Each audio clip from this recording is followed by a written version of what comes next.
Trixie, Daddy, and Knuffle Bunny take a trip to the neighborhood laundromat.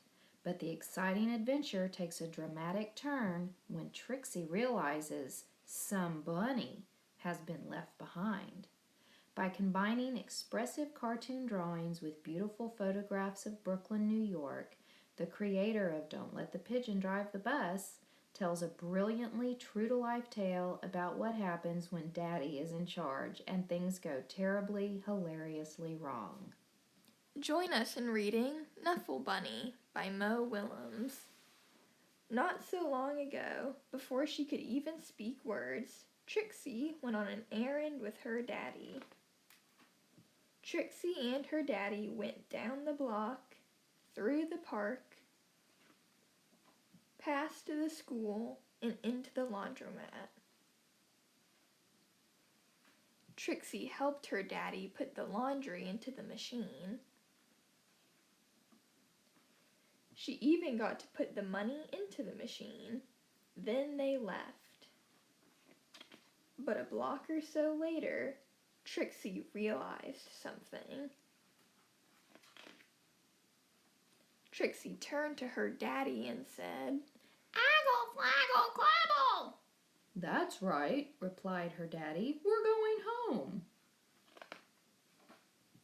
"Aggle, flaggle, clabble!" said Trixie again. "Blaggle, blabble! Lumpy flappy! Snurp!" "Now please don't get fussy," said her dad. Well, she had no choice. Trixie bawled. She went boneless. She did everything she could to show how unhappy she was. By the time they got home, her daddy was unhappy too. As soon as Trixie's mommy opened the door, she asked, "Where's Knuffle Bunny?" The whole family ran down the block, and they ran through the park. They zoomed past the school and into the laundromat. Trixie's daddy looked for Knuffle Bunny, and looked, and looked, and looked, but Knuffle Bunny was nowhere to be found. So Trixie's daddy decided to look harder, until... Knuffle Bunny!